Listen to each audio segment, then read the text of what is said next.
Partial differential equation में आज हम देखेंगे surfaces orthogonal to a given system of surfaces. तो सबसे पहले इसमें समझ लेते हैं, सरफेस तो सबको पता है, कुछ भी एक कर्व होगा उसके अंदर में जितना किसी भी टाइप का सरफेस हो सकता है, ठीक है। तो ये तो 2 डायमेंशनल होता है सरफेस, ठीक है। अब सिस्टम ऑफ सरफेस का क्या मतलब है?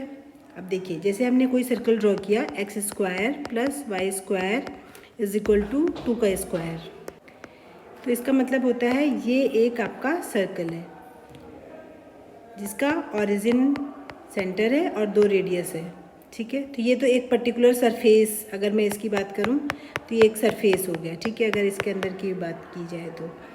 अब इसी में अगर मैं थोड़ा सा चेंज कर दूं, इसको 2 स्क्वायर ना करके यहाँ पे कोई एक कांस्टेंट टर्म लिख लिया जाए, आर्बिट्रेरी कांस्टेंट, मान लीजिए a²। तो इसका ये मतलब है ये सिस्टम ऑफ सरफेसेस है जिनका, इस टाइप के सर्कल्स का जिनका जो सेंटर है वो ओरिजिन है, बस, ठीक है। ये सिस्टम क्यों हो गया? सिस्टम मतलब जब एक से ज़्यादा बहुत सारे सरफेस होते हैं, एक फैमिली होती है। जैसे मैं अगर a की वैल्यू 1 रखूँगी तो 1 रेडियस का सरफेस आ जाएगा, a की वैल्यू अगर मैं 2 रखूँगी तो 2 रेडियस का सरफेस आ जाएगा, ऐसे 3, 4, 5, ऐसे ये पूरी एक फैमिली बन गई, एक सिस्टम हो गया सरफेसेस का। तो इसको कहते हैं सिस्टम ऑफ सरफेसेस। नेक्स्ट आता है ऑर्थोगोनल। ऑर्थोगोनल का क्या मीनिंग होता है? ऑर्थोगोनल का मतलब होता है 90 डिग्री, ठीक है, यानी कि 90 डिग्री पे अगर कोई भी लाइन या कर्व 90 डिग्री पे उस पर इंटरसेक्ट कर रहा है तो उसे हम कहते हैं वो ऑर्थोगोनल है, ठीक है। तो हमें क्या निकालना है? यहाँ पे एक सिस्टम ऑफ सरफेसेस आपको गिवन होगा, आपको निकालना है कि ऐसा कौन सा सरफेस है या सिस्टम ऑफ सरफेसेस है जो कि इस वाले सरफेस के लिए 90 डिग्री पे इसको कट करेगा, यानी ये इसके ऑर्थोगोनल होंगे, ठीक है। तो सबसे पहले हम इसका जो वर्किंग रूल है वो हम समझ लेते हैं कि हम कैसे निकालते हैं, उसके बाद हम एक एग्जांपल के थ्रू इसको सॉल्व कर लेंगे। अब देखिए, आपका जो एक सिस्टम ऑफ सरफेस गिवन होगा, जैसे आपको ऑलरेडी गिवन है एक सिस्टम ऑफ सरफेस इस फॉर्म का गिवन होगा, f(x,y,z) = कांस्टेंट। तो देखिए ये कोई फंक्शन होगा, ये कांस्टेंट आर्बिट्रेरी है, तो इसकी वैल्यू चेंज होगी तो सरफेस चेंज हो जाएगा। तो ये इस तरीके से सिस्टम ऑफ सरफेस का इक्वेशन है। तो इसके लिए ऑर्थोगोनल सरफेस निकालने के लिए आपको एक पार्शियल डिफरेंशियल इक्वेशन बनानी पड़ेगी, जिसमें होगा आपका del f/del x × p plus del f/del y × q = del f/del z, ठीक है। तो ये इसका पार्शियल डिफरेंशियल इक्वेशन हो गई। तो इस पार्शियल डिफरेंशियल इक्वेशन का जो भी सल्यूशन आएगा, ओके, वही सल्यूशन ऑर्थोगोनल सरफेस होगा, ठीक है। अब क्वेश्चन करेंगे तो क्लियर होगा। और इस टाइप की जो पार्शियल डिफरेंशियल इक्वेशन है इसको सॉल्व करना तो हम सीख चुके हैं कि लैग्रेंजेस जो ये इक्वेशन होती है उसके थ्रू हम इसको सॉल्व किया जाता है। तो चलिए क्वेश्चन कर लेते हैं। ये है आपका question, find the surface which intersects the surface of the system zx + y = ये ऑर्थोगोनली, ठीक है। तो पहला पोर्शन तो सिंपल है कि आपको इसके ऑर्थोगोनली इंटरसेक्ट करने वाली आपको सरफेस निकालनी है, then and which passes through the circle, और जो इस सर्कल से पास होती है। ये तो बात का क्वेश्चन है, आप पहले बस इतने से हम बात करते हैं कि जो ऑर्थोगोनली कट करता है। तो देखिए f(x,y,z) की वैल्यू यहाँ पे कितनी हो जाएगी? f(x,y,z) = गिवन है, यहाँ से निकाल लीजिए, सब एक तरफ ले जाएंगे तो ये इक्वेशन बनेगी आपकी z × x + y / 3z + 1, ठीक है। तो इससे कंपेयर करना था ना आपको f(x,y,z) = c से, तो ये आपका =c हो गया, c को आपने इधर ही रहने दिया, तो ये आपका f(x,y,z) हो गया। अब इसको ऑर्थोगोनल निकालने के लिए आपको पार्शियल डिफरेंशियल इक्वेशन बनाइए। तो आप यहाँ पे पहले del f/del x निकाल लीजिए। del f/del x आएगा आपका 3z + 1, और x की वैल्यू 1, y की 0 हो जाएगा। फिर इसी तरीके से आप del y निकाल लेंगे तो ये हो जाएगा z/3z + 1, x की वैल्यू 0 हो जाएगी, y की 1 आ जाएगी, इसका भी सेम यही आएगा।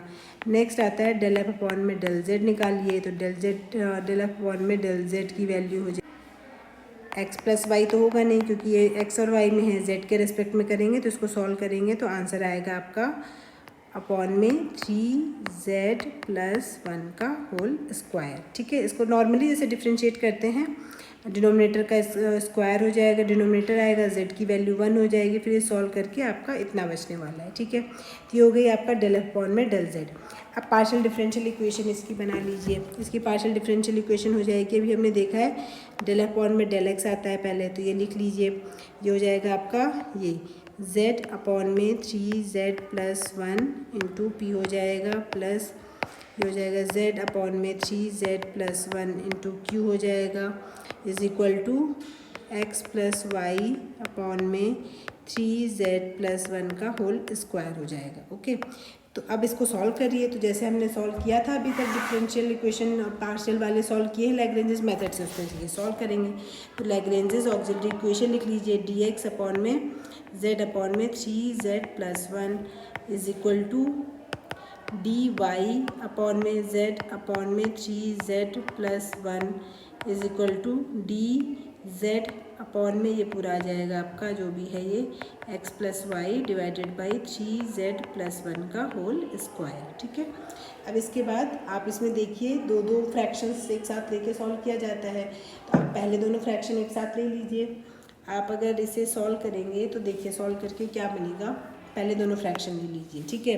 तो पहले दोनों फ्रैक्शन लेंगे तो ये बनेगा आपका dx अपॉन में z upon 3z plus 1 is equal to dy upon में z अपॉन में 3z प्लस 1। इसको सॉल्व करेंगे तो कैंसिल होके 1 आ जाएगा, 1 आ जाएगा तो नॉर्मली इंटीग्रेट कर लीजिए x is equal to y plus c1। तो यहाँ से आ जाएगा x minus y is equal to c1। तो पहला सोल्यूशन ये हो गया। दूसरा सोल्यूशन के लिए क्या करिए, आप इनमें से कोई से भी दो एक साथ ले सकते हैं। तो यहाँ पे मल्टीप्लायर यूज़ करना पड़ेगा आपको। क्या मल्टीप्लायर यूज़ करेंगे, अब देखिए ये 3z प्लस 1 थोड़ा एक जैसे ही लग रहे हैं ये, ठीक है। थोड़ा सा कॉमन सेंस यूज़ करके आप थोड़ा हिट एंड ट्रायल मेथड से अगर आप इसके मल्टीप्लायर लेते हैं तो आपके मल्टीप्लायर आएंगे x कॉमा वाई कॉमा एक और ले लीजिए minus z into 3z plus 1। ये क्यों लिया जा रहा है ये आपको अभी क्लियर हो जाएगा, क्योंकि ये इंटीग्रेबल बन जाएगा ना फ्रैक्शन। ये ले लीजिएगा तो ये पहला बनेगा आपका सॉल्व करके x dx plus y d y minus z into 3z plus 1 into d z divided by क्या बनेगा z x अपॉन में 3z प्लस 1 प्लस z वाई अपॉन में 3z plus 1 plus x plus y upon में 3z plus 1। अब देखिए यहाँ पे ये चीज़ है अपॉन में, तो इसमें किससे मल्टीप्लाई करना है आपको, minus z into 3z plus 1, ठीक है, इंटू 3z प्लस 1। आप देख रहे हैं इसको सॉल्व करेंगे तो ये बनेगा इतना, अपॉन में इसका स्क्वायर है तो इसको स्क्वायर कर दीजिए, ठीक है। अब इसको सॉल्व करने के बाद आपका आंसर आ जाएगा, ये सब कैंसिल आउट हो जाएंगे, अपॉन में ये पूरा ज़ीरो बनेगा। तो सॉल्व कर लीजिए कितना बनेगा, ये x dx plus y d y minus z into 3z plus 1 into d z is equal to 0। इसको सॉल्व कर लीजिए, x square upon 2 y square upon 2, इसको बनेगा तो 3z क्यूब अपॉन 3 बनेगा, ठीक है, प्लस माइनस जेड है तो z square upon 2 into is equal to constant, इनके भी अपॉन में 2 बनेगा, ठीक है। तो ये कैंसिल आउट हो जाएगा पूरा 2। अगर आप एलसीएम ले लेंगे तो x square minus 2z cube minus z square is equal to constant. तो ये आपका सोल्यूशन हो गया, ठीक है। तो आपने देख रहे हैं एक सोल्यूशन ये आया, एक सोल्यूशन आया। तो सोल्यूशन कैसे दिया जाता है, 5u comma v is equal to 0 करके दिया जाता है, ठीक है। लेकिन यहाँ पे अगर आपको इसको सॉल्व करना है तो इसको सॉल्व करने के करेंगे, इसको या तो ऐसे सोल्यूशन दिया जाता है या तो u is equal to 5v करके भी सोल्यूशन दिया जाता है, ठीक है। तो इसको इस तरह से सोल्यूशन दे दीजिए, ये बनेगा आपका x square plus y square, then है आपका माइनस 2z क्यूब, देन है आपका माइनस का z square is equal to 5 of x minus y. ये जो पहला वाला सोल्यूशन है, ठीक है। अब आपको ये आर्बिट्रेरी फंक्शन हो गया, तो सोल्यूशन में यही सोल्यूशन है, ऑर्थोगोनल सिस्टम हो गया, लेकिन आपको साथ में कंडीशन दी हुई है, विच पासेस थ्रू द सर्कल। ये कंडीशन है ताकि आप आर्बिट्रेरी फंक्शन की वैल्यू निकाल सके। तो बहुत सिंपल है, देखिए क्या दिया है, एक्स स्क्वायर प्लस स्क्वायर 1 है, जेड इज इक्वल टू 1 है, तो आप लगा लीजिए इसकी जगह 1 और जेड इज इक्वल टू 1। तो 1 minus 2 minus 1 is equal to phi of x minus y, तो ये बनेगा phi of x minus y is equal to -2। तो सोल्यूशन क्या बना, x square plus y square, इसमें इसकी वैल्यू -2 लगा दीजिए, 2z³ minus z square is equal to -2। तो ये हो गया आपके पास ऑर्थोगोनल सिस्टम। ठीक है, तो कुछ नहीं करना है, जो इक्वेशन दी होगी आपको इस वाले फॉर्मूले से उसकी पार्शियल डिफरेंशियल इक्वेशन बनाइए, ऑर्थोगोनल सरफेस निकालने के लिए उसको सॉल्व करिए, वही आपका ऑर्थोगोनल सरफेस होता है। ठीक है, जैसे कि हमने यहाँ पे ये निकाला, लेकिन अगर आपको साथ में कुछ कंडीशन गिवन है अगर, तो वो होती है आर्बिट्रेरी फंक्शन की वैल्यू निकालने के लिए। उसकी हेल्प से जो ये आर्बिट्रेरी फंक्शन आपने अलग से मेंशन किया है, इसकी वैल्यू निकाल सकते हैं। बस आपका यही आंसर है। ओके।